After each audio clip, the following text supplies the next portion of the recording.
ಅಯ್ಯೋ ಈ ಪುಟ್ಟಿನ ತಗ್ಲಾಕೊಂಬಿಟ್ಲ ಏನು ಸರಜಮ್ಮನ ಹತ್ರ. ಛೇ ಏನಪ್ಪ ಮಾಡೋದು, ಇಷ್ಟೊತ್ತಾದರೂ ಫೋನೇ ಬರಲಿಲ್ವಲ್ಲ ನನಗೆ. ರೊಚ್ಚು ಫೋನ್ ಹಾಕ್ಬೇಕಿತ್ತಲ್ಲ ಇಷ್ಟೊತ್ತಾದರೂ ಫೋನ್ ಹಾಕಿಲ್ಲ ಅಂತಂದರೆ ಗ್ಯಾರಂಟಿ ಇವಳು ತಗ್ಲಾಕ್ಸ್ಬಿಟ್ಟಿರ್ತಾಳೆ. ನಾನು ಅಂತ ಗೊತ್ತಾಗಲಿಲ್ಲ ಅಂದರೆ ಸಾಕು.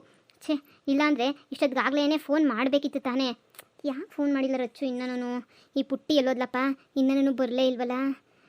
ಛೇ ಏನು ಮಾಡೋದು? ಅವಳಿಗೆ ಏನಾದ್ರೂ ಪುಟ್ಟಿ ತಗೊಂಡೋಗಿ ಫೋನ್ ಕೊಟ್ಟಿದ್ರೂ ರೊಚ್ಚುಗೇನಾದರೂ ಅಮೇರಿಕಾ ಹುಡುಗ ಅಂತ ಅವನ ಮೇಲೆ ಇಷ್ಟ ಹೋಗ್ಬಿಟ್ಟು ಆಮೇಲೆ ನನ್ನನ್ನು ಮರೆತುಬಿಟ್ರೆ ಏನು ಮಾಡೋದು? ಛೇ ನಾನು ಎಷ್ಟು ಇಷ್ಟಪಟ್ಬಿಟ್ಟಿದ್ದೆ ಅವಳನ್ನ. ನನಗಂತೂ ಅವಳನ್ನ ಬಿಟ್ಬಿಟ್ಟು ಬದುಕೋಕ್ಕಾಗಿಲ್ಲ. ಇವಳಿಗೆ ಮೋಸ ಮಾಡಿಬಿಡ್ತಾಳೆ ಅಂತ ನಾನು ಅಂದ್ಕೊಂಡಿರಲಿಲ್ಲ. ಏನು ಮಾಡೋದು ಇವಾಗ? ಅವಳನ್ನ ಮಾತಾಡ್ಸೋಕ್ಕೂ ಆಗ್ತಿಲ್ಲ. ಫೋನ್ ಕೊಟ್ಟು ಕಳಿಸಿದ್ದೀನಿ, ಫೋನ್ ಸಮೇತ ಮಾಡ್ದೇನೆ ಎಂಥ ಆಟ ಆಡ್ತಾವಳಲ್ಲ ಇವಳು. ಏನು ಮಾಡೋದಪ್ಪ? ಓ ಯಾಕಪ್ಪ ಅಚ್ಚು ಇಲ್ಲಿ ನಿಂತ್ಬಿಟ್ಟಿದ್ಯಾ? ಏನು ಇಷ್ಟಪಡ್ತೀನಿ ಅಂತಿದ್ದೆ, ನಿಮ್ಮ ಹುಡುಗಿಗೆ ಮದುವೆ ಸೆಟ್ ಆಯ್ತಂತೆ, ಅಮೇರಿಕಾ ಹುಡುಗ ಅಂತ ಹೇಳ್ಬಿಟ್ಟು ನೀನು ಕೈ ಕೊಟ್ಬಿಟ್ಲಾ ಏನು? ಆಂಟಿ ಪ್ಲೀಸ್ ಈ ಥರ ಮಾತಾಡಬೇಡಿ, ಸುಮ್ಮನೆ ಇರಿ ನೀವು. ನನಗೆ ಒಂದು ತಲೆನೋವಾಗೈತೆ, ಮತ್ತೆ ನೀವು ತಲೆನೋವು ಮಾಡಿ ಬರ್ಸ್ಬೇಡಿ. ನೀವು ನಿಮ್ಮೊಬ್ರಿಗೆ ವಿಚಾರ ಎಲ್ಲ ಗೊತ್ತಿರೋದು, ದಯವಿಟ್ಟು ವಿಚಾರನ ಯಾರಿಗೂ ಹೇಳ್ಬೇಡಿ. ಅದೇನಾಗುತ್ತೋ ಸ್ವಲ್ಪ ನಾನು ವೆಯ್ಟ್ ಮಾಡಿ ನೋಡಬೇಕು. ಹಿಂಗೆ ಇದ್ರೆ ಆಗಲ್ವೋ? ಹಿಂಗೆ ಅಂತೇಳ್ಬಿಟ್ಟು ಎಷ್ಟು ದಿನ ಅಂತ ಹೇಳ್ಬಿಟ್ಟಿರ್ತೀಯಾ? ಹಿಂಗಾದ್ರೂ ಮಾಡಿ ಅವಳನ್ನ ಕರ್ಕೊಂಡು ಓಡೋಗಾದ್ರೂ ಮದುವೆ ಮಾಡ್ಕೋಬೇಕು ನೀನು. ಏನು ಓಡೋಗಿ ಮದುವೆ ಮಾಡ್ಕೋಬೇಕಾ? ಅಯ್ಯೋ ಆಂಟಿ ನಾನೇನು ಓದ್ತಾ ಇದ್ದೀನಿ, ನನಗೆ ಅಂತೇಳ್ಬಿಟ್ಟು ಏನೂ ಇಲ್ಲ. ನಾನು ಈಗೇನಾದರೂ ಕರ್ಕೊಂಡು ಓಡೋಗ್ಬಿಟ್ರೆ 10 ರೂಪಾಯಿ ಜೀವನ ಮಾಡೋಕ್ಕೇನು ಕಾಸಿರಲ್ಲ ಅಷ್ಟೇನೆ. ಆಮೇಲೆ ದುಡ್ಡು ಇರ್ತೈತೆ, ನೀನು ಇಷ್ಟಪಟ್ಟಿರೋ ಹುಡುಗಿ ಇರಲ್ಲ ಅಷ್ಟೇನೆ. ಯಾವುದಕ್ಕೂ ಯೋಚನೆ ಮಾಡಿ ನೋಡು ಸರಿನಾ? ಏನೋ ಮದುವೆ ಸೆಟ್ ಆಯಿತು ಅಂತ ಅಂದ್ಕೊಂಡು ಅದಕ್ಕೆ ಗೊತ್ತಾಯಿತು, ಅದಕ್ಕೆ ಬಂದು ನಿನ್ನ ಹತ್ರ ಹೇಳೋಣ ಅಂತ ಬಂದೆ. ಗೊತ್ತಿರುವ ವಿಷಯ ಅಂತ ಹೇಳ್ಬಿಟ್ಟು ಏನೋ ಕಣ್ರಪ್ಪ, ಮದುವೆ ಮಾಡ್ಕೊಳಂಗಿದ್ರೆ ಓಡೋಗಿ ಮದುವೆ ಮಾಡ್ಕೊಳ್ಳಿ. ಇಲ್ಲ ಅಂತ ಹೇಳಿದ್ರೆ ಆಮೇಲೆ ಇಬ್ಬರು ಮನೆಯವರು ಒಪ್ಪಲ್ಲ. ಅವಳೆಲ್ಲೋ ಒಂದು ಕಡೆ ನೀನೊಂದೆಲ್ಲೋ ಒಂದು ಕಡೆ ಇರ್ತೀಯ. ಸರಿನಾ? ಹೇಳ್ಬೇಕು ಅನ್ನಿಸ್ತು, ಹೇಳ್ದೆ ಕಣಪ್ಪ. ಸರಿ ಬರ್ತೀನಿ. ಇವೊಮ್ಮೆ ನಿಂಗೆ ಹೇಳೋಯ್ತಳಲ್ಲ, ನಾನು ಮದುವೆ ಮಾಡ್ಕೊಂಡು ಓಡೋದ್ರೆ ನಾನು ಜೀವನ ಮಾಡೋದು ಹೆಂಗೆ? ಇನ್ನೂ ಓದ್ತಾ ಇದ್ದೀನಿ ತಾನೇ. ಛೇ ಆ ಥರ ಏನಿಲ್ಲ. ಏನು ಮಾಡೋದು ಅಂತ ಯೋಚನೆ ಮಾಡೋಣ. ನಮ್ಮ ಅಮ್ಮನ ಹತ್ರ ಹೋಗ್ಬಿಟ್ಟು ಮಾತಾಡ್ಬಿಡ್ತೀನಿ ಒಂದು ಮಾತು, ಆಮೇಲೆ ಬೇಕಾದರೆ ನೋಡೋಣ. ಈಗ ಫಸ್ಟು ನಮ್ಮ ಹುಡುಗಿ ಫೋನ್ ಮಾಡಿದ್ರೆ ಸಾಕು. ಅಮ್ಮ ಯಾರೂ ಇಲ್ಲ, ಸೈಲೆಂಟಾಗಿ ಬಾಕ್ಲಾಕೊಂಬಿಟ್ಟು ಫೋನಾಗಿ ಮಾತಾಡೋದು ನಿನಗೆ ಎಷ್ಟೋ ವಾಸಿ. ಆದಷ್ಟು ಬೇಗ ಅಚ್ಚುಗೆ ಫೋನ್ ಮಾಡಿಬಿಟ್ಟು ಇರೋ ವಿಚಾರ ಎಲ್ಲ ಹೇಳ್ಬಿಡ್ತೀನಿ. ಪಾಪ ಅವ್ನು ಇಷ್ಟು ಬೇಜಾರು ಮಾಡ್ಕೊಂಡವನು ಏನೋ, ನನಗೋಸ್ಕರ ಕಷ್ಟಪಟ್ಬಿಟ್ಟು ಪುಟ್ಟಿ ಹತ್ರ ಫೋನ್ ಎಲ್ಲನೂ ಕಳಿಸ್ಬಿಟ್ಟವನಿ. ಅಂತಂದ್ರೆ ನಾನು ಫೋನೇ ಮಾಡಲಿಲ್ಲ ಅಂದರೆ ನಮ್ಮಮ್ಮನ ಕಿವಿ ಯಾವಾಗೂ ನನ್ನ ರೂಮ್ ಹತ್ರನೇ ಇರ್ತೈತೆ. ಸದ್ಯ ಇವಾಗ ನಮ್ಮಮ್ಮ ಹೊರಗಡೆ ಹೋಯ್ತು, ಈಗ ಪಟ ಅಂತ ಫೋನ್ ಮಾಡಿಬಿಡೋಣ. ಐ ಫೋನ್ ಮಾಡ್ತಾವಳೆ. ಅಪ್ಪ ಇಷ್ಟೊತ್ತು ಕಾದಿದ್ದಕ್ಕೂ ಸಾರ್ಥಕ ಆಯಿತು. ಹಲೋ ರಚ್ಚು, ಚೆನ್ನಾಗಿದೆಯಾ? ಏನು ಚೆನ್ನಾಗಿದ್ದೀನೋ ಏನೋ, ನೀನು ಚೆನ್ನಾಗಿದೆಯಾ? ಹಾಂ ನಾನು, ನೀನಿಲ್ಲ ಅಂದರೆ ನಾನೆಲ್ಲಿ ಚೆನ್ನಾಗಿರ್ತೀನಿ ರಚ್ಚು? ನೀನಿದ್ರೇ ನಾನು ಚೆನ್ನಾಗಿರೋದಲ್ವಾ? ನಾನು ಏನೂ ಚೆನ್ನಾಗಿಲ್ಲ ಸದ್ಯ. ನೀನು ಫೋನ್ ಕೊಡಿಸಿದ್ದು ಒಳ್ಳೇದೇ ಆಯಿತು. ನಿಂಗೆ ವಿಚಾರ ಹೇಳೋಣ ಅಂದರೆ ನಮ್ಮಮ್ಮ ಮನೆಯಿಂದ ಹೊರಗಡೆಗೂ ಕಳಿಸ್ತಾ ಇಲ್ಲ. ಅಷ್ಟು ಸಾಲದು ಅಂತೇಳ್ಬಿಟ್ಟು ಮನೆಗಿರೋ 2 ಫೋನು ಕಿತ್ಕೊಂಡ್ಬಿಟ್ಟು ಎತ್ತಿಕ್ಬಿಟ್ಟೈತೆ. ಏನು ಮಾಡಬೇಕು ಅಂತಲೇ ಗೊತ್ತಾಗ್ತಿಲ್ಲ. ಮನೆ ಪೂರ್ತಿ ಮೊಬೈಲ್ ಹುಡುಕ್ದೆ, ನಿನಗೊಂದು ಮೆಸೇಜ್ ಆದರೂ ಮಾಡೋಣ ಅಂತ ಹೇಳ್ಬಿಟ್ಟು. ಆದರೆ ಮೆಸೇಜ್ ಮಾಡೋಕ್ಕೂ ನಮ್ಮಮ್ಮ ಒಂದು ಫೋನು ಕೊಡಲಿಲ್ಲ. 3-4 ದಿನದಿಂದ ಕೇಳ್ತಾನೆ ಇದ್ದೀನಿ, ಅಮ್ಮ ಫೋನ್ ಕೊಡು ಅಂತ. ಆದರೆ ಅಮ್ಮ ಫೋನೇ ಕೊಡ್ತಾ ಇಲ್ಲ. ಹಚ್ಚು ಏನು ಮಾಡಬೇಕು ಅಂತಲೇ ಗೊತ್ತಾಗ್ತಿಲ್ಲ ನನಗಂತೂ. ನಮ್ಮ ಅಮ್ಮಂಗೆಲ್ಲೋ ನಿನ್ನ ವಿಚಾರ ಗೊತ್ತಾಗ್ಬಿಟ್ಟೈತೆ ಅಂತ ಅನ್ನಿಸ್ತೈತೆ. ಅದಕ್ಕೇ ನಮ್ಮಮ್ಮ ನನ್ನ ಮದುವೆ ಬೇರೆ ಫಿಕ್ಸ್ ಮಾಡಿಬಿಟ್ಟೈತೆ ನಮ್ಮ ಮಾವನ ಮಗನ ಜೊತೆ. ನನಗಂತೂ ತಲೆನೇ ಕೆಟ್ಟೋಗ್ಬಿಟ್ಟೈತೆ. ಈ ವಿಚಾರನ ನಿಂಗೆ ಆದಷ್ಟು ಬೇಗ ನಿಂಗೆ ಹೇಳ್ಬೇಕು ಮಾಡಬೇಕು ಅಂತ ಅನ್ಕೊತಾ ಇದ್ದೆ, ಆದರೆ ಬೇರೆ ದಾರಿನೇ ಇರಲಿಲ್ಲ. ಸದ್ಯ ನೀನು ಪುಟ್ಟಿ ಹತ್ರ ಮೊಬೈಲ್ ಕಳಿಸಿದ್ದು ಒಳ್ಳೇದೇ ಆಯಿತು. ಇಲ್ಲಾಂದರೆ ನಿನ್ನ ಹತ್ರ ಮಾತಾಡೋಕ್ಕೂ ಆಗ್ತಾ ಇರಲಿಲ್ಲ. ನಾನು ನೆನ್ನೆ ಫೋನ್ ಮಾಡೋಣ ಅಂತ ಅಂದ್ಕೊಂಡೆ, ಆದರೆ ಏನು ಮಾಡಲಿ, ನಮ್ಮ ಅಮ್ಮಂಗೆ 24 ಗಂಟೆ ನನ್ನ ಹತ್ರನೇ ಕಿವಿ ಇರ್ತವೆ. ಏನು ಮಾಡ್ತಾವಳೋ ಅಂತ ಬರೀ ನನ್ನ ಬಗ್ಗೆನೇ ಚಿಂತೆ ನಮ್ಮಮ್ಮಂಗೆ ಇವಾಗ. ಅದು ಏನು ಎತ್ತ ಅಂತ ಮಾತ್ರ ನಮ್ಮಮ್ಮ ಹೇಳಿಲ್ಲ. ಇಲ್ಲಿ ತನಕ ಒಂದು ಮಾತು ನಮ್ಮಮ್ಮ ನನ್ನ ಬೈಲಿಲ್ಲ, ಆದರೆ ಜಾಸ್ತಿ ಸ್ಟ್ರಿಕ್ಟ್ ಮಾಡ್ತಾವ್ರೆ. ಮೊದಲು ಥರ ನನ್ನ ಫ್ರೀಯಾಗೇ ಬಿಟ್ಟಿಲ್ಲ, ಏನೂ ಬಿಟ್ಟಿಲ್ಲ. ಮೊಬೈಲ್ ಕೊಡಲ್ಲ, ಹೊರಗಡೆ ಕಳಿಸಲ್ಲ. ನಮ್ಮಮ್ಮಂಗೆ ಅದೇನು ಗೊತ್ತಾಗಿಲ್ವೋ ಅದೇನೋ ನಿಜವಾಗೂ ನನಗಂತೂ ಗೊತ್ತಾಗ್ತಿಲ್ಲ, ಅರ್ಥ ಆಗ್ತಿಲ್ಲ. ನನಗನ್ನಿಸ್ದಂಗೆ ನಮ್ಮಮ್ಮಂಗೂ ನಿಮ್ಮಮ್ಮಂಗೂ ಇಬ್ರಿಗೂ ಮದುವೆ ವಿಚಾರ ಗೊತ್ತಾಗೈತೆ ಅಂತ ಅನ್ನಿಸ್ತೈತೆ. ಅದಕ್ಕೇನೆ ಇಬ್ರು ತುಂಬ ಏನೇನೋ ಮಾಡ್ತಾವ್ರೆ. ನೋಡು ನೀನೇನು ತಲೆ ಕೆಡಿಸ್ಕೊಬೇಡ. ಆದರೆ ನಿಂಗೆ ಒಂದು ಮಾತು ಹೇಳು, ನೀನು ಇವಾಗೂ ನಾನು ಇಷ್ಟಪಡ್ತಾ ಇದೆಯಾ ತಾನೇ? ಆಮೇಲೆ ಅಮೇರಿಕಾ ಹುಡುಗ ಸಿಗ್ತಾ ಅಮೇರಿಕಾದಾಗ ಸೆಟ್ಲ್ ಆಗ್ಬೋದು ಅಂತ ಹೇಳ್ಬಿಟ್ಟು ನೀನೇನು ಬದಲಾಗ್ತಾ ಇಲ್ಲ ತಾನೇ? ನೀನನ್ನು ಈಗಲೂ ಇಷ್ಟಪಡ್ತಾ ಇದೆಯಾ ತಾನೇ? ನಾನೆಲ್ಲೋ ನೀನು ಬದಲಾಗ್ಬಿಟ್ಟಿದ್ಯಾ? ನಿನಗೆ ಅಮೇರಿಕಾ ಹುಡುಗನೇ ಇಷ್ಟ ಆಗೋಗ್ಬಿಟ್ಟವನೇ, ನಾನು ಇಷ್ಟನೇ ಆಗಿಲ್ಲ ಅಂದ್ಕೊಂಡೆ. ಥೂ ಯಾವ ಥರ ಮಾತಾಡ್ತೀಯಾ? ನಾನು ಇಷ್ಟಪಟ್ಟಿದ್ದೀನಿ ಅಂತಂದಮೇಲೆ ಈ ಥರ ಮಾತಾಡಿದ್ರೆ ಹೆಂಗೆ? ನನಗೆ ಅದೆಲ್ಲನೂ ಇಲ್ಲ. ನೀನಂದರೆ ನನಗೆ ಇಷ್ಟ. ಅಮೇರಿಕಕ್ಕೆ ಹೋಗಲ್ಲ, ನಾನು ಎಲ್ಲಿಗೂ ಹೋಗಲ್ಲ. ನಮ್ಮ ಮಾವನ ಮಗ ಇನ್ನೂ ಹೋಗಿಲ್ಲ, ಇಲ್ಲೇ ಅವನೇ. ಅಮ್ಮ ಒಂದೇ ಸಲ ಎಂಗೇಜ್ಮೆಂಟ್ ಮಾಡ್ಕೊಂಡು ಹೋಗಿ ಅಂತ ಹೇಳ್ಬಿಟ್ಟು ಬಲವಂತ ಮಾಡ್ಬಿಟ್ಟು ಅವ್ನು ಇಲ್ಲೇ ಇರಿಸ್ಕೊಂಡೈತೆ. ಅವನು ಇಲ್ಲಿ ತನಕ ನನ್ನ ಹತ್ರ ಒಂದು ಸಲನೂ ಮಾತಾಡಿಲ್ಲ.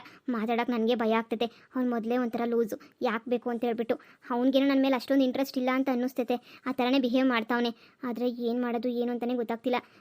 ನಾನು ಹೊರಗಡೆ ಬಂದ್ಬಿಟ್ಟು ನೀನು ನೋಡಬೇಕು ಮಾತಾಡಬೇಕು ಅಂತ ತುಂಬಾ ಅನ್ನಿಸ್ತೈತೆ. ಹೊರಗಡೆ ನಮ್ಮಮ್ಮ ಬಿಡ್ತಾ ಇಲ್ಲ. ಏನು ಮಾಡೋದು? ಪ್ಲೀಸ್ ಏನಾದರೂ ಒಂದು ಐಡಿಯಾ ಹೇಳು. ನೀನು ನನ್ನ ಕೈ ಬಿಡಲ್ಲ ತಾನೇ? ಆಮೇಲೆ ನನಗೆ ಇವನ ಜೊತೆ ಮದುವೆ ಮಾಡಿಬಿಟ್ರೆ ನಾನಂತೂ ಇರಲ್ಲ. ಈಗಲೇ ಹೇಳಿದ್ದೀನಿ, ನೀನು ಅಷ್ಟೊಂದು ಇಷ್ಟಪಟ್ಟಿದ್ದೀನಿ ನಾನಂತೂ. ನಾನು ನಿನ್ನ ಜೊತೆನೇ ಇರಬೇಕು. ಪ್ಲೀಸ್ ಅಚ್ಚು, ಏನಾದರೂ ಒಂದು ಉಪಾಯ ಮಾಡು. ನಮ್ಮಿಬ್ರಿಗೂ ಯಾರು ಸಹಾಯ ಮಾಡ್ತಾರೋ ಅವ್ರನ್ನ ಹುಡುಕ್ಬಿಟ್ಟು ಒಂಚೂರು ಸಹಾಯನ ತಗ. ನನಗನ್ನಿಸ್ದಂಗೆ ಪದ್ದು ಹಾಕೊಂಡು ಕೇಳೋದೇ ಎಷ್ಟೋ ವಾಸಿ. ಅಯ್ಯೋ ಪದ್ದು ಆಂಟಿ ಸಹಾಯ ಮಾಡ್ತಿದೆ ಅಂತ ಅನ್ನಿಸ್ತದ. ಸುಮ್ಮನೆ ಆಮೇಲೆ ನಮ್ಮ ಅಮ್ಮಂಗೂ ನಿಮ್ಮಮ್ಮಂಗೂ ಹೇಳ್ಬಿಟ್ರೆ ನಾಳೆ ನಡೆಯೋ ಮದುವೆನ ಇವತ್ತೇ ನಡೆದ್ಬಿಟ್ಟು ಮುಗಿಸ್ಬಿಡ್ತಾರೆ ಅಷ್ಟೇ. ಏನು ಮಾಡೋದು? ನೀನು ಹೆಂಗೆ ಹೇಳಿದ್ರೆ ಹಂಗೆ ಕೇಳ್ತೀನಿ. ನೀನು ಏನು ಮಾಡಬೇಕು ಅಂತ ಹೇಳಿದ್ರೆ ಅದನ್ನು ಮಾಡ್ತೀನಿ. ನೀನು ದಯವಿಟ್ಟು ಹೇಳಿ ಏನು ಮಾಡಬೇಕು ಅಂತ ಹೇಳ್ಬಿಟ್ಟು. ನನಗಂತೂ ಏನು ಮಾಡಬೇಕು ಅಂತ ಗೊತ್ತಾಗ್ತಿಲ್ಲ. ಇಲ್ಲಿಂದ ಹೊರಗಡೆ ಅಂತೂ ನಾನು ಬಿಡ್ತಾ ಇಲ್ಲ. ನಮಗೆ ಸಹಾಯ ಮಾಡೋಕ್ಕೆ ಯಾರಾದರೂ ಒಬ್ಬರು ಬೇಕಷ್ಟೇ. ಇಲ್ಲ ಅಂದರೆ ನಾವಂತೂ ನಿಜವಾಗೂ ಏನೂ ಮಾಡೋಕ್ಕಾಗಲ್ಲ. ನಾನಂತೂ ನಿನ್ನೆ ಮದುವೆ ಮಾಡ್ಕೋಬೇಕು. ಅಮ್ಮ ಕಾಲೇಜ್ಗೂ ಹೋಗ್ಬೇಡ, ಎಲ್ಲೂ ಹೋಗ್ಬೇಡ ಇನ್ಮೇಲೆ ಅಂತ ಹೇಳ್ಬಿಟ್ಟು ಫುಲ್ಲು ಸ್ಟ್ರಿಕ್ಟ್ ಮಾಡಾಕ್ಬಿಟ್ಟೈತೆ ನಮ್ಮಮ್ಮ. ಕಾಲೇಜ್ಗೂ ಕಳ್ಸಲ್ವಂತೆ, ಇನ್ನು ಹಾಗೇನೆ ಮನೆ ಬಿಟ್ಟು ಹೊರಗಡೆನೂ ಕಳ್ಸಲ್ವಂತೆ. ಮೊಬೈಲ್ ಅಂತೂ ಮೊದಲೇ ಕೊಡಲ್ವಂತೆ. ಮನೆಗೆ ಮೊದಲು ಮನೆ ಕೆಲಸ ಮಾಡೋದು ಕಲ್ತ್ಕ, ಹಾಗೆ ಹಿಂಗೆ ಅಂತ ಹೇಳ್ಬಿಟ್ಟು ಜಾಸ್ತಿ ಓವರಾಗಿ ಮಾತಾಡ್ತಾಯಿತ್ತು ನಮ್ಮಮ್ಮ. ಅಯ್ಯೋ ನಮ್ಮಮ್ಮನೂ ಅಷ್ಟೇ, ಅಜ್ಜಿ ಊರಿಗೆ ಹೋಗು ಹೋಗು ಹೋಗು ಅಂತ ತುಂಬಾ ಬಲವಂತ ಮಾಡಿದ್ರು. ನಾನು ಹೋಗ್ತಾ ಇದ್ದೆ. ಅಷ್ಟೊತ್ತು ಪುಟ್ಟಿ ಬಂದ್ಬಿಟ್ಟು ನೀನು ಮದುವೆ ವಿಚಾರ ಹೇಳಿದ್ದಕ್ಕೆ ತುಂಬಾ ಬೇಜಾರಾಯ್ತು ನನಗಂತೂ. ಅದಕ್ಕೆ ನಾನು ಹೋಗೋಕ್ಕಾಗಲಿಲ್ಲ. ನೋಡು, ನೀನು ನನ್ನ ಈಗಲೂ ಇಷ್ಟಪಡ್ತಾ ಇದೆಯಾ ಅಂತಂದರೆ ಸರಿ, ಏನಾದರೂ ಒಂದು ವ್ಯವಸ್ಥೆ ಮಾಡೋಣ. ನಾನು ಯಾರನ್ನಾದ್ರೂ ಒಬ್ಬರನ್ನ ಸಹಾಯ ಕೇಳ್ತೀನಿ. ಯಾರನ್ನ ಒಬ್ಬರು ಸಹಾಯ ಮಾಡೇ ಮಾಡ್ತಾರೆ ನಮಗೋಸ್ಕರ. ಆಮೇಲೆ ನಾವು ಬೇಕಾದ್ರೆ ಇಬ್ಬರೂ ಮನೆಗೆ ಒಪ್ಪಿಸ್ಬಿಟ್ಟು ಮದುವೆ ಮಾಡ್ಕೊಳ್ಳೋಕೆ ಪ್ರಯತ್ನ ಪಡೋಣ. ಸರಿ, ಆ ಹುಡುಗ ಅಂತ ಹೇಳ್ದಲ್ಲ ನಿಮ್ಮ ಮಾವನ ಮಗ ಅಂತೇಳ್ಬಿಟ್ಟು, ಅವನೇನಾದ್ರೂ ನಾನು ಬೇರೆ ಯಾರು ಇಷ್ಟಪಡ್ತಿರೋದು, ಇಲ್ಲ ಅಂತಂದರೆ ನೀನಂದರೆ ಇಷ್ಟ ಇಲ್ದಿರ ಇರೋದು, ಆ ಥರ ಏನಾದರೂ ನಿನ್ಗೆ ಅನ್ನಿಸ್ತಾಯ್ತಾ? ಅವನು ನೋಡಿದ್ರೆ ಅವನ ಮುಖನೇ ನೋಡಿಲ್ಲ ಸರಿಯಾಗಿ. ಅವ್ನು ನಮ್ಮಮ್ಮ ಹೇಳ್ತಾ ಇರ್ತಾರೆ, ಅವನು ಒಂದೇ ದೇವರು ಒಂದೇ, ಅಷ್ಟು ಒಳ್ಳೆನು. ಅವ್ನು ಯಾ ಲವ್ ಪವ್ ಅಂತ ಹೋಗಲ್ಲ. ಅವ್ನು ಅಮೆರಿಕಕ್ಕೆ ಹೋಗಕ್ಕೆ ತುದಿಗಾಲಂಗೆ ನಿಂತವನೆ. ಇನ್ನೊಂದು 3-4 ತಿಂಗಳಿಗೆ ಹೊರಟೋಗ್ತಾನೆ ಅಮೆರಿಕಕ್ಕೆ, ಇನ್ನೂ ಕರ್ಕೊಂಡು ಹೋಗ್ತಾನೆ ಅಂತ. ಅವನ ಮುಖನೂ ನೋಡಿಲ್ಲ. ಅವನ ಹತ್ರ ಇಲ್ಲಿ ತನಕ ಮಾತಾಡೋ ಇಲ್ಲ ನಾನಂತೂ. ನೀನೇ ಒಂದು ಮಾತು ಅವ್ನಿಗೆ ಹೇಳ್ಬಿಡ್ಬೋದಲ್ವಾ, ನೀನಂದರೆ ನನಗೆ ಇಷ್ಟ ಇಲ್ಲ ಹಂಗೆ ಹಿಂಗೆ ಅಂತ ಹೇಳ್ಬಿಟ್ಟು. ನಾನೇನಾದರೂ ಹಂಗೆ ಹೇಳಿದ್ರೆ ನಮ್ಮಮ್ಮ ಪರ್ಕೆ ತಗೊಂಡು ನನಗೆ ಬಾರಿಸ್ತೈತೆ ಅಷ್ಟೇನೆ. ಸುಮ್ಮನೆ ನಮ್ಮಮ್ಮನ ಹತ್ರ ಪರ್ಕೆ ಕೊಡಿಸ್ಕೊಳ್ಳೋಂಥ ಗತಿ ಬರ್ತೈತೆ ನನಗೆ. ನಾನೆಲ್ಲ ಹೇಳೋಕ್ಕಾಗಲ್ಲ ಅವ್ನಿಗೆ. ಅವ್ನು ಇಲ್ಲಿ ತನಕ ಬಂದುಬಿಟ್ಟು ನಾನಂದರೆ ಇಷ್ಟನಾ ಇಷ್ಟ ಇಲ್ವಾ ಏನು ಎತ್ತ ಅಂತ ಏನೂ ಮಾತಾಡ್ತಾನೆ ಇಲ್ಲ. ಸುಮ್ಮನೆ ಅವ್ನು ಪಾಡ್ಕೊಂಡು ಸುಮ್ಮನೆ ಅವ್ನು ಪಾಡ್ಕೊಂಡು ಓಡಾಡ್ತಾನೆ, ತಿನ್ಕೊಂಡು ಓಡಾಡ್ಕೊಂಡು ಅವನಿ. ಅದು ಏನೋ ಮೀಟಿಂಗು ಅದು ಇದಂತ 24 ಗಂಟೆ ಕಾರ ಕೂತ್ಕೊಂಡು ಲ್ಯಾಪ್ಟಾಪ್ ಓದ್ತಾ ಇರ್ತಾನೆ. ಅಷ್ಟು ಬಿಟ್ಟರೆ ಬೇರೆ ಏನೂ ಗೊತ್ತಿಲ್ಲ ನನಗೆ. ಅವನ ಹತ್ರ ನಾನು ಮಾತಾಡೂ ಇಲ್ಲ, ಮಾತಾಡಬೇಕು ಅಂತ ಅನಿಸೂ ಇಲ್ಲ ನನಗಂತೂ. ಥೂ, ಏನು ಮಾಡೋದಪ್ಪ ಈಗ? ಹೋಗಲಿ, ನಿಮ್ಮ ಅಮ್ಮನ ಹತ್ರನೇ ಹೇಳ್ಬಿಡು, ಅಮ್ಮ ನನಗೆ ಇವನಂದ್ರೆ ಇಷ್ಟ ಇಲ್ಲ ಕಣಮ್ಮ, ನಾನು ಪಾರಕ್ಕನ ಮಗನ ಇಷ್ಟಪಡ್ತಾ ಇದ್ದೀನಿ ಅಂತ ಹೇಳ್ಬಿಟ್ಟು ಒಂದು ಮಾತು ಹೇಳ್ಬಿಡು. ಇದೇನೋ ಇದು, ನಿನ್ನ ನಮ್ಮ ಅಮ್ಮನ ಬುದ್ಧಿ ಗೊತ್ತಿಲ್ವಾ? ನಮ್ಮಮ್ಮ ಮೊದಲೇ ದುಡ್ಡು ದುಡ್ಡು ದುಡ್ಡು ದುಡ್ಡು ಅಂತ ಸಾಯ್ತದೆ. ನಮ್ಮ ಅವನ ಮಗನಿಗೂ ಕೊಟ್ಟು ಮದುವೆ ಮಾಡ್ತಾ ಇರೋದು. ಅವ್ನು ಚೆನ್ನಾಗಿ ದುಡ್ಡಾಗವನೆ ಅಂತ ಹೇಳ್ಬಿಟ್ಟು ಅಷ್ಟೇ, ಬೇರೆ ಯಾವ ಉದ್ದೇಶಕ್ಕೂ ಏನು ಕೊಟ್ಟು ಮದುವೆ ಮಾಡ್ತಾ ಇಲ್ಲ ನನ್ನ. ಇವನು ಥೂ, ಮೊದಲನೇ ಸರಿ ಇಲ್ಲ ನಮ್ಮಮ್ಮಂಗೆ ದುಡ್ಡಿನ ಹುಚ್ಚು ಜಾಸ್ತಿ ಹಿಡಿದ್ಬಿಟ್ಟೈತೆ. ಥೂ, ಇನ್ನು ಸ್ವಲ್ಪ ದಿನ ಟೈಮ್ ಕೊಟ್ಟಿದ್ರೆ ನೀನೇ ಒಂದು ಒಳ್ಳೆ ಕೆಲಸಕ್ಕೆ ಹೋಗ್ಬಿಟ್ಟು ಚೆನ್ನಾಗಿ ದುಡಿದ್ಬಿಟ್ಟು ತೋರಿಸ್ತಾ ಇದ್ದೆ. ನಮ್ಮಮ್ಮ ಅವಕಾಶನೂ ಕೊಡ್ತಾ ಇಲ್ವಲ್ಲ. ದುಡ್ಡಿನ ಹುಚ್ಚು ಜಾಸ್ತಿ ಆಗ್ಬಿಟ್ಟೈತೆ ನಮ್ಮ ಅಮ್ಮಂಗೆ. ನಾನಿವಾಗ ಅಷ್ಟೊಂದೆಲ್ಲಪ್ಪ ಸಂಪಾದನೆ ಮಾಡೋಕ್ಕಾಗ್ತದೆ. ಕಾಲೇಜ್ ಬೇರೆ ಇನ್ನೊಂದು ವಾರ ಐತೆ, ಶುರುವಾಗ್ತೈತೆ. ನನಗೆ ಓದೋ ಕಡೆ ಮನಸ್ಸು ಇಲ್ಲ. ನಿನ್ನ ನೋಡ್ಲಾ, ನನ್ನ ಕಾಲೇಜ್ ನೋಡ್ಲಾ ಅಂತ ಆಗೋಗ್ಬಿಟ್ಟೈತೆ ನನಗೆ.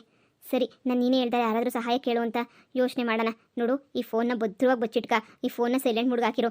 ಏನೋ ಅರ್ಜೆಂಟ್ ಎಮರ್ಜೆನ್ಸಿ ಇದ್ದರೆ ನಾನು ಮೆಸೇಜ್ ಹಾಕ್ತೀನಿ, ಅವಾಗ ನೀನು ಮೆಸೇಜ್ ಹಾಕು. ಫೋನಾಗ ಜಾಸ್ತಿ ಮಾತಾಡಿದ್ರೆ ನಿಮ್ಮ ಅಮ್ಮಂಗೆ ಗೊತ್ತಾಗ್ಬಿಡ್ತೈತೆ. ಹಾಗೇನೇ ಯಾರಿಗೂ ಗೊತ್ತಾಗ್ದಿರೋ ಜಾಗದಾಗೆಲ್ಲ ನಾವು ಒಂದು ಹತ್ರ ಫೋನ್ ಎತ್ತಿಟ್ಬಿಡು, ಸರಿನಾ? ಆಮೇಲೆ ಮತ್ತೆ ಈ ಫೋನು ಕಿತ್ಕೊಂಡ್ರೆ ನಮಗೆ ಮಾತಾಡೋಕ್ಕೂ ನಾನು ಫೋನ್ ಗೊತ್ತಿರಲ್ಲ. ಇಲ್ಲ ಇದನ್ನು ಹಾಸ್ಗೆಡೆ ಬಚ್ಚಿಟ್ಬಿಟ್ಟಿದ್ದೀನಿ, ಗೊತ್ತಾಗಲ್ಲ ನಮ್ಮ ಅಮ್ಮಂಗೆ. ಸೈಲೆಂಟ್ ಮುಡಗೆ ಐತೆ. ನಾನಂತೂ ಅಲ್ಲ, ನೀನು ಫೋನ್ ಕಳಿಸಿದ್ಯಾ, ಚಾರ್ಜರ್ ಪಿನ್ನೇ ಕಳಿಸಿಲ್ವಲ್ಲ? ಈಗ ಚಾರ್ಜರ್ ಪಿನ್ನ ಎಲ್ಲಿಂದ ತಗೊಬಂದು ಹಾಕ್ಲಿ ಹೇಳು? ನಿನಗಂತೂ ಅಷ್ಟೊಂದು ಬುದ್ಧಿನೂ ಇಲ್ಲ ಬಿಡು. ಅಮ್ಮ ತಾಯಿ ಮಹತಾಯಿ ಪುಟ್ಟಿ ಹತ್ರ ಫೋನ್ ಕಳಿಸಿರೋದೇ ಹೆಚ್ಚು. ನಿಮ್ಮ ಮನೆಗೆ ಐತಲ್ಲ ಚಾರ್ಜರ್, ಯಾವುದೋ ಒಂದು ಚಾರ್ಜರ್ ತಗೊಂಡು ಗೊತ್ತಿಲ್ಲದಿರೋ ಟೈಮಾಗ ನಿಮ್ಮ ಅಮ್ಮ ಇದ್ದಿರೋ ಟೈಮಾಗ ಅಕ್ಕ, ಸರಿನಾ? ಸರಿ ಬಿಡು, ಏನೋ ಒಂದು ಮಾಡ್ತೀನಿ. ಏನಾದರೂ ಇದ್ರೆ ನೀನು ಮೆಸೇಜ್ ಮಾಡು, ನಾನು ಮೆಸೇಜ್ ಮಾಡ್ತೀನಿ. ರಾತ್ರಿ ಮಲ್ಕೋಬೇಕಾದ್ರೆ ನಾನಂತೂ ಮೆಸೇಜ್ ಮಾಡ್ತೀನಿ. ಫೋನ್ ಮಾಡಿಬಿಟ್ಟು ಹಿಂಗೆ ಮಾತಾಡ್ಬಿಟ್ರೆ ನಮ್ಮ ಅಮ್ಮನ ಕೈ ತಗ್ಲಾಕಬಿಟ್ರೆ ಈ ಫೋನು ಕಿತ್ಕೊಂಡು ಅಷ್ಟೇ. ಥೂ, ಅವ್ನು ನಮ್ಮ ಅತ್ತೆ ಮಗ, ಅವ್ನಿಗೆ ಏನು ಹೇಳಬೇಕು ಅಂತಲೇ ಗೊತ್ತಾಗ್ತಿಲ್ಲ. ಅಷ್ಟು ಚೆನ್ನಾಗಿ ಅವನೇ, ಹೀರೋ ಥರ ಅವನೇ. ಇಲ್ಲಿ ತನಕ ಒಂದು ಹುಡುಗಿನೂ ಲವ್ ಮಾಡಿರಲ್ಲ ಅಂತೀಯಾ?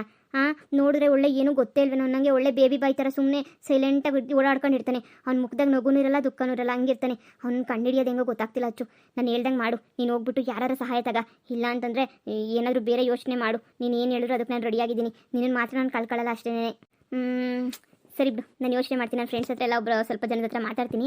ಎಲ್ಲರೂ ಏನು ಸಜೆಷನ್ ಹೇಳ್ತಾರೆ ಅಂತ ನೋಡೋಣ, ಸರಿನಾ? ಇಲ್ಲಿ ತನಕ ನಾನು ಯಾರಿಗೂ ಹೇಳಿರಲಿಲ್ಲ ಏನು ವಿಚಾರನೂ. ಇನ್ನೇನು ಮಾಡೋಕ್ಕಾಗಲ್ಲ. ನಮ್ಮ ವಿಚಾರ ಎಲ್ಲ ಹೇಳ್ಬಿಟ್ಟು ಏನು ಐಡಿಯಾ ಸಿಗ್ತೈತೆ, ಏನು ಮಾಡೋದು ಅಂತ ಹೇಳ್ಬಿಟ್ಟು ಯೋಚನೆ ಮಾಡೋಣ. ನೀನು ಏನು ತಲೆ ಕೆಡಿಸ್ಕೊಳಕ್ಕೆ ಹೋಗ್ಬೇಡ, ನಾನು ಏನು ತಲೆ ಕೆಡಿಸ್ಕೊಳ್ಳಲ್ಲ. ಏನೋ ಒಂದು ಆಗ್ತೈತೆ, ಸರಿನಾ?